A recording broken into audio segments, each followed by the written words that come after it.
Bismillahirrahmanirrahim. Assalamualaikum warahmatullahi wabarakatuh. Rekan-rekan yang saya banggakan, Alhamdulillah, hari ini saya sampaikan materi terkait desain sprint. Satu materi yang seyogianya ini cukup berat buat kita-kita dalam implementasi konsep kekinian di industri. Namun kita mencoba mempelajari walaupun di aspek kelas kecil di kampus gitu. Sebelum kita mulai, mari sama-sama kita bacakan suratul Fatihah. Semoga Allah kasih kefahaman dalam pembelajaran kita hari ini. Al-Fatihah. Bismillahirrahmanirrahim. Alhamdulillahirrahmanirrahim. Ar-Rahmanirrahim. Maliki yawmiddin. Iyyaka na'budu wa iyyaka nasta'in. Ihdinas siratal mustaqim. Siratal ladzina an'amta 'alaihim ghairil maghdubi 'alaihim waladdallin. Baik, teman-teman sudah kita bagi menjadi tiga kelompok atau dua ya, dua kayaknya. Ada kelompoknya Oma, ada kelompoknya Dava lebih kurang ya. Oma dan Reng-Rengan, Dava dan Rengan. Dan Alhamdulillah kemarin kelompoknya Kak Dava itu mengusung tema cireng. Cireng chili oil. Cireng isi ayam suwir chili oil. Nah, seyogianya itu kan sudah jadi bentuk produk ya. Ada yang kita lewatin dalam konsep desain sprint. Apa itu ya analisanya? Sesuatu yang dibuat, kita tawarkan ke orang, harusnya dia menjawab permasalahan dari seseorang atau kelompok masyarakat. Ketika dia ngomong cireng, ayam, suwir, chili oil, nah itu menjawab permasalahan yang mana gitu. Handphone yang dulunya, telepon yang dulunya pakai kabel, kemudian berkembang menjadi tanpa kabel. Tapi terbatas jaraknya, mungkin 3 meter. Lalu lama-lama menjadi handphone yang dia bisa dibawa kemana-mana. Tapi bentuknya masih besar gitu ya, masih tebal. Kekinian sudah semakin canggih. Semua produk yang dibuat di dunia ini itu akan berangkat dari suatu masalah. Oleh karenanya, karena kita sudah berangkat dari jawaban gitu, kita perlu menguji apakah memang produk kita itu memang menjawab permasalahan. Nah, desain sprint itu adalah satu metode untuk menguji apakah memang produk yang kita tawarkan itu atau solusi yang kita tawarkan itu adalah solusi yang ampuh, solusi yang memang proven untuk menjawab satu permasalahan. Dalam teorinya, desain sprint itu kebagi menjadi 5 hari. Kenapa 5 hari? Kenapa tidak 5 jam? Tentu dalam pembahasannya dia butuh banyak analisa. Sehingga diharapkan satu harinya bagian eh, apa, menggali masalah-masalah sampai ke akar. Hari kedua ngapain, ketiga ngapain, dan sudah sampai ke hari kelima.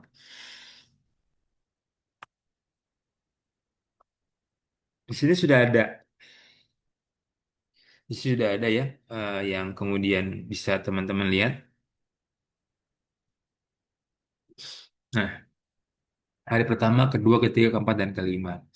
Di sini ada challenge, ada masalah yang perlu teman-teman hadapi. Dari sini ada apa yang dipelajarin begitu, learning learning message-nya apa. Dan kalau ngeliat apa sih 5 cari desain sprint itu ini. 5 tahap dalam metode desain sprint. Ada yang pertama adalah understanding, different, kemudian design, prototype, dan validasi.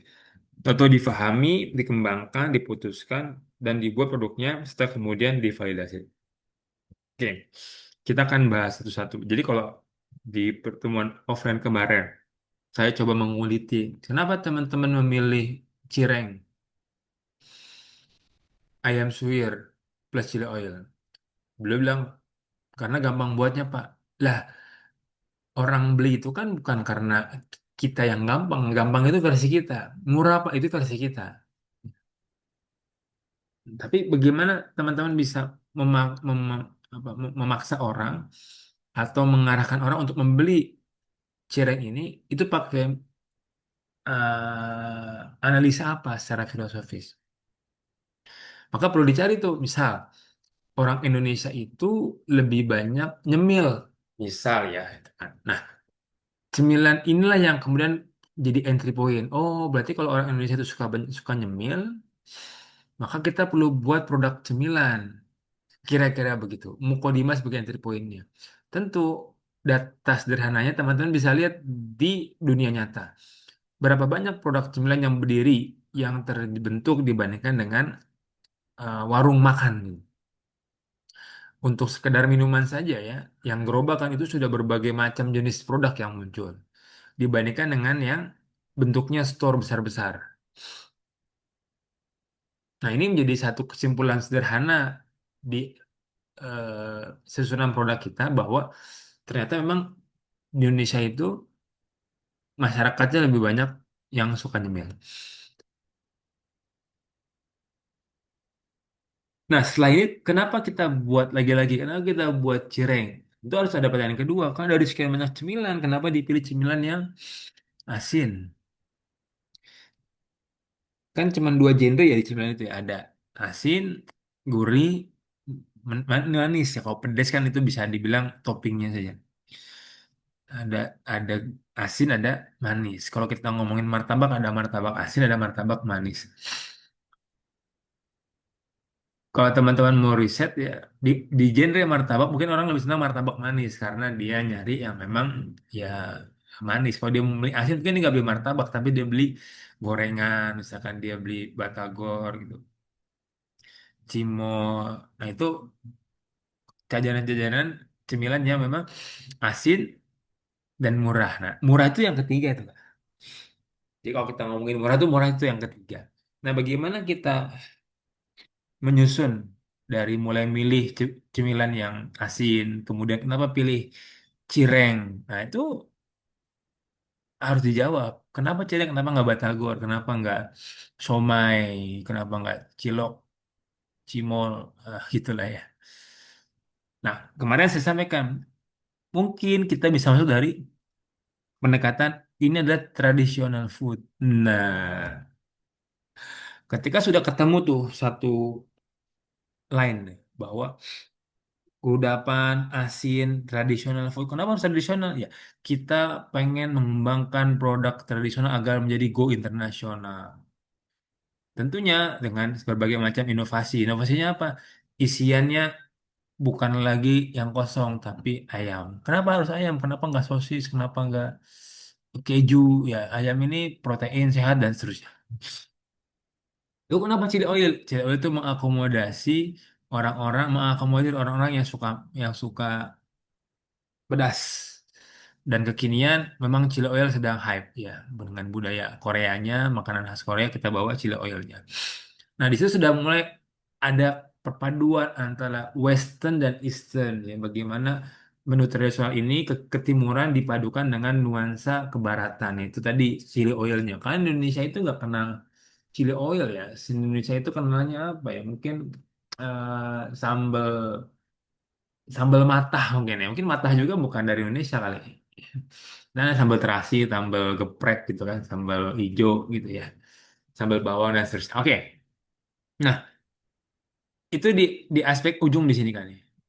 Bagaimana produk kita itu bisa menjawab eh, permasalahan dari kudapan yang asin, tradisional juga sehat. Ujungnya baru murah gitu loh. Jadi murah itu ada di aspek akhir. Oke, lalu setelah kita susun di hari pertama ini mappingnya seperti apa ya, difahami masalahnya kayak gimana, baru kita buat sketsanya dulu nih, dikembangkan. Tadi kan cireng itu variannya macam-macam nggak? Cireng yang ukurannya gaban juga ada tuh, ukurannya gede gitu ya, ada juga. Kemudian toppingnya bisa macam-macam juga bisa. Nah, artinya ketika teman-teman milih jadinya ayam suwir, tentu itu adalah hasil pengembangan. Kenapa nggak dibuat isiannya sayur misalnya, atau isiannya bihun atau coklat gitu ya. Seru juga kali ya cireng coklat. Dalamnya pasti buka coklat. Ternyata asin manis dari itu kan. Nah dan seterusnya. Baru kemudian dia diputuskan. Nah, kalau kita ngomong di materi ini, memutuskan itu sederhana, yaudah cekrengnya begitu aja. Dalam industri nggak semudah itu, Kak. Tampilan di handphone yang tombol scrollnya, apa searching barnya di situ, kemudian tampilan Google yang searching barnya di tengah, kemudian di ujungnya ada ikon-ikon yang berubah-ubah. Nah, itu adalah bagian dari hasil analisa mereka. Dan akhirnya diputuskan, oke lah pakai yang di tengah saja. Kita nggak pernah ngeliat ada tombol searching Google itu di bawah kan gitu ya. Selalu ketika kita buka browser, Chrome atau apapun, dia muncul di tengah, cetrek gitu. Nah, kenapa nggak di atas gitu? Kenapa kagak di bawah? Kenapa kalau teman-teman coding kan? Kenapa coding maunya di pojok kiri atas? Kenapa? Kenapa nggak di pojok kiri bawah gitu? Kenapa harus mulai dari atas ke kanan terus ke bawah, gitu? Nah, itu adalah bagian dari analisa yang akhirnya mereka putuskan. Dan saya meyakini itu tidak satu kali mereka memutuskan bahwa oke mulai dari sebelah kiri atas itu. Tapi ada analisanya sampai kemudian hari ini teman-teman pakai. Nah, ketika diputuskan, mereka buatlah yang namanya prototype. Prototype inilah yang sebagian kita mungkin pernah ngeliat ada versi beta satu, beta 2, revisi 1, revisi 2 dan seterusnya. Yang penggunaannya ketika ada versi beta nggak massal gitu. nggak nggak open publik gitu, hanya terbatas kelompok tertentu saja yang bisa mengakses itu gitu.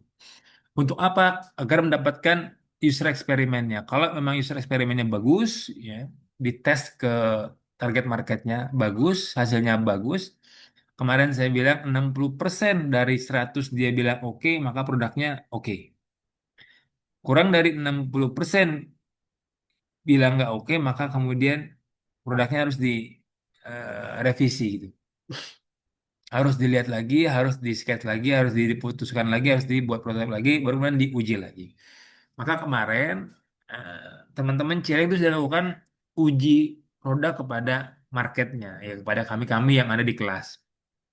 Saya termasuk yang dapat juga mentahannya, yang belum digoreng 10.000 isi 5 Cireng plus satu satu saset chili oil.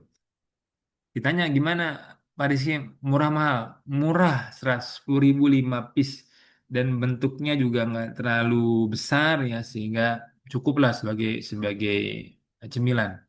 Karena kalau terlalu besar juga ya nggak cocok jadi cemilan ya, jadinya jadi kayak makan pengganti makan gitu.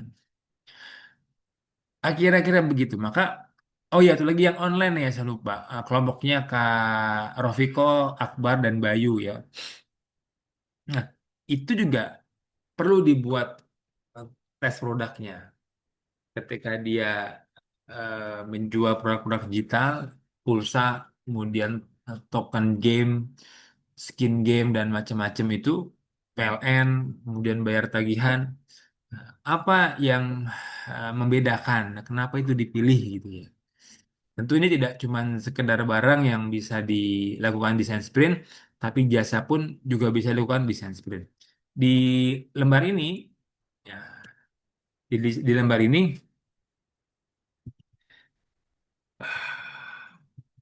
mereka menganalisa terkait dengan domain nih, domain website nih kan, website domain nih.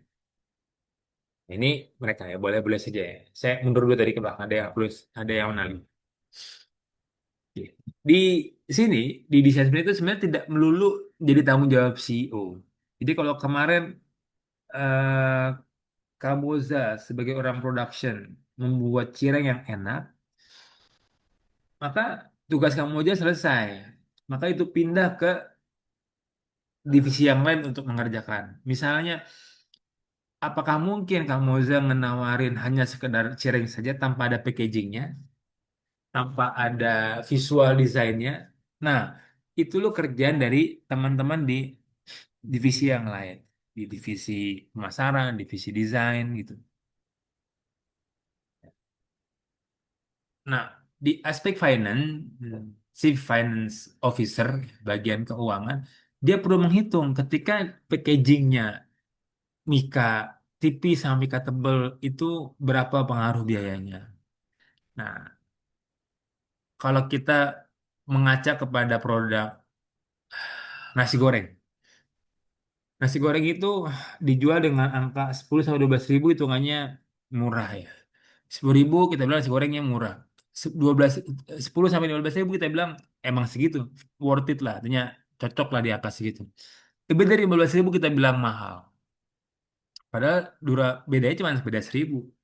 Dari 10.000 murah ke 12.000 kita bilang, ah ini boleh lah. Tapi kalau kita ngomong 10.000, oh murah nih. Pas di 15.000 masih bilang, oke lah boleh. Tapi 16.000 mahal.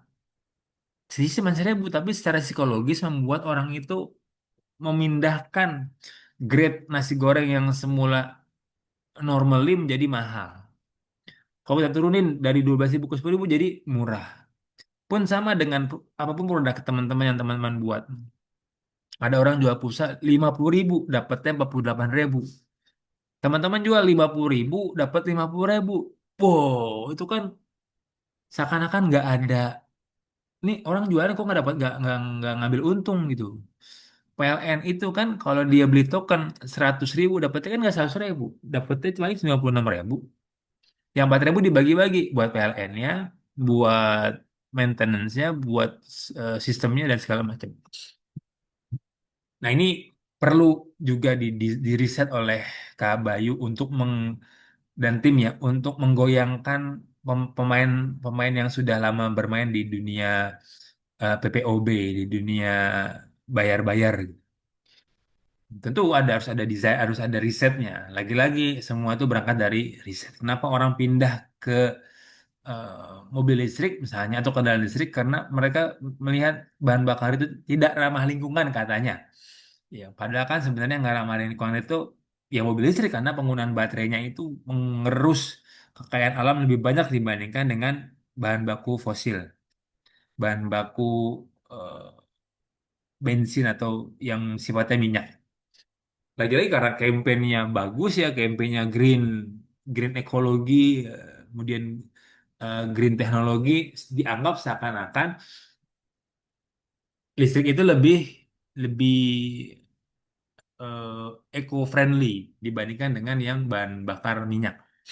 Padahal enggak ternyata. Ada yang diumpetin. Nah, kira-kira begitu. Jadi kalau teman-teman jual cireng, ya bilang bahwa ini makanan sehat, tentu jangan diomongin pas proses gorengannya. Ya kan jadi digoreng itu. Tapi bilang ini cireng ini sehat karena menggunakan tepung yang misal tepungnya tepung tepung gandum gitu ya. Kemudian isiannya pun ayamnya ayam yang berprotein bagus. Si, walaupun begitu harganya tetap murah. Wah, kan itu menjadi sesuatu yang menarik ya. Saya suka makan roti, donat, olahan tepung. Tapi ketika saya tahu tepung itu ternyata berbahaya bila dikonsumsi terlalu banyak, jadi saya mikir-mikir tuh. Akhirnya muncul nih produk baru, tepung yang dia dari gandum. Muncullah roti gandum, roti olahan tepung gandum, yang harganya tentu lebih mahal, rasanya tidak kalah enak, dan juga dia sehat. Dah, masuk tuh barang. Begitulah kemudian semua komponen itu bermain. Dia tentuin itu secara psikologis keuangan agar tidak boncos, tapi tetap bisa hmm, punya added value. Kalau kita jual cuma pakai Mika doang, tanpa ada label logonya, tanpa ada expired date-nya, tentu akan terlihat murah dibandingkan dengan yang ada logo plus ada expired date. Apalagi wadahnya bukan Mika biasa, tapi Mika yang kayak Najla ya, gitu Najla. Najla by Najla. Kenapa? Bittersweet by Najla. Itu kan Mikanya tebel ya, dan kelihatan. Oke, jadi saya menekankan bahwa kelompok yang sudah dibentuk itu tidak semata-mata murni hanya tugas CEO. Tugas CEO seyogianya hanya bagian decider gitu, organizer. Tapi di dalamnya ada peran juga production, juga ada peran dari marketing, juga ada peran dari bendahara. Jangan dibebankan kepada satu orang kesuksesan teman-teman dalam menyusun produknya, tapi silakan dirumuskan bareng-bareng. Oke, lanjut. Oke, ini Fahmi. Kedua, kembangkan. Tiga, putuskan. Membuat prototipe. Lima, validasi. Nah, di aspek validasi, saya menyarankan memang ada dokumentasi. Jadi ketika teman-teman yang online itu melakukan validasi ke customer lain lewat WhatsApp atau lewat apa story. Nah, itu didokumentasikan storynya, komunikasi chatnya di capturein gitu. Bagi yang offline itu di video kalau boleh, kalau nggak di foto saja. Kalau nanti juga ada log diskusinya, bagaimana catatan temuan dari uji coba yang teman-teman lakukan. Dalam memilih orang ketika dilakukan tes marketnya, pilihlah orang yang tepat. Contoh, kemarin kita jual cireng, tapi kita serve-nya kepada orang yang memang tampilannya tuh eh, bening gitu, putih, tidak tidak berminyak mukanya, maka dia bukan pasarnya cireng itu mah. Tampilan-tampilan orang yang mukanya tidak berminyak, kemudian putih, tampilannya mungkin perlente ya, dia mungkin kayak nggak dia nggak beli cireng kayaknya dia mah belinya Starbucks. Nah, sasarlah orang-orang yang memang penggemar cireng gitu tuh. Pun kalau dia layanan jasa, maka pakailah carilah orang-orang yang dia tidak menggunakan mobile banking atau internet banking ketika transaksi. Karena ketika dia pengguna mobile banking, dia nggak pernah datang ke counter, Kak. Dia tidak pernah merasakan bagaimana beli pulsa yang nggak masuk, beli pulsa yang lama, gitu kan. Nah, di dalam rangka validasi pun juga harus bijak. Saya kemarin menyarankan ke dalam boleh, ke kita-kita boleh sebagai bentuk uji yang bisa dibilang ya testimoni aja. Tapi itu tidak bisa dijadikan ukuran karena biasnya cukup tinggi. Ya, bisa kasihan lah orang, bisa karena temen lah, nggak suka ngomong enak lah, padahal sebenarnya nggak enak gitu. Maka buatlah dia uji keluar ke orang luar. Makin orang luar itu sesuai dengan apa yang kita sasar produknya, makin valid hasil uji tesnya. Ya, oke, ini beberapa manfaat di sales sprint. Yang pertama, mengurangi risiko bisnis. Ketika kakak menguji dulu di 10 hasil produksi, kan, kita kan buat nih ya sebagai uji kan, mungkin nggak banyak-banyak sampelnya ya.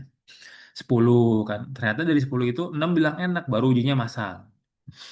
Tapi ketika buat 10 4 bilang enak, 6 bilang nggak enak, maka ditanya nggak enaknya kenapa. Maka harus diperbaharui, harus direvisi, dikasih masukan agar kemudian di uji yang kedua itu ada perbaikan dari aspek eh, respon customer. Nah, bendahara itu mencatat pergerakan dari uji pertama, uji kedua, berapa kos yang sudah keluar. Nah, ini yang jangan sampai dihilangkan dua kali uji tadi. Ketika uji pertamanya nggak bagus, kan ada produksi lagi tuh, sampling produksi berikutnya. Nah, itu kan ditulis juga sama bendahara. Udah dua kali kita nguji nih. Nah, di corporate yang dia memang bertumbuh, dia akan mencatat itu sebagai modal. Uji pertama gagal, modal pertama. Uji kedua gagal, modal kedua. Di uji ketiga baru berhasil itu masuk akumulasi modal yang satu 2 3. Kalaupun dia sudah untung, ingat dia masih punya PR di produk pertama, di produk yang kedua. Jadi tidak mengatakan, alhamdulillah sudah untung, belum masih menutupin hutang-hutang masa lalu lebih kurang. Yang kedua, mendorong inovasi. Ketika sesuatu produk dikomplain di pertama kali, oh ini terlalu asin, nah maka dia akan kurangin tuh Kak ke depannya garamnya. Oh ini terlalu keras, maka dia akan kurangin adonannya dan seterusnya. Inovasinya akan cepat sekali kita temukan. Yang ketiga, mengetahui target pasar yang tepat dan cepat. Tadi sudah saya spill sedikit, kalau kita mau jual cireng, ya mau jual pulsa, tadi mau jual kentang Mustopa yang beli siapa? Ya, nyasarnya di situ, jangan nyasar ke orang-orang yang kurang tepat ya. Nah, ini kita belum tahu sampai nanti teman-teman melakukan analisa dari tentang Mustafa di untuk kelompoknya Oman dan Pojan serta Suta dan lain-lain. Yang keempat, meningkatkan kerjasama tim. Ingat, keberhasilan suatu produk itu tidak hanya keberhasilan dari satu orang saja, tapi adalah bagian dari kerjasama tim yang ada. Dan terakhir, mengetahui apa yang harus dilakukan selanjutnya. Kalau kemudian kita sudah beres di tahapan uji produk, maka kita melakukan uji massal. Lebih kurang begitu. Ketika uji massal kita jadi tahu, oh kita perlu nyiapin eh, medsosnya, perlu nyiapin bahan bakunya dan segala macam, segala macam, segala macam. Kira-kira begitu semua. Mudah-mudahan yang singkat ini bisa teman-teman pahami dan bagi yang belum uji uji produknya,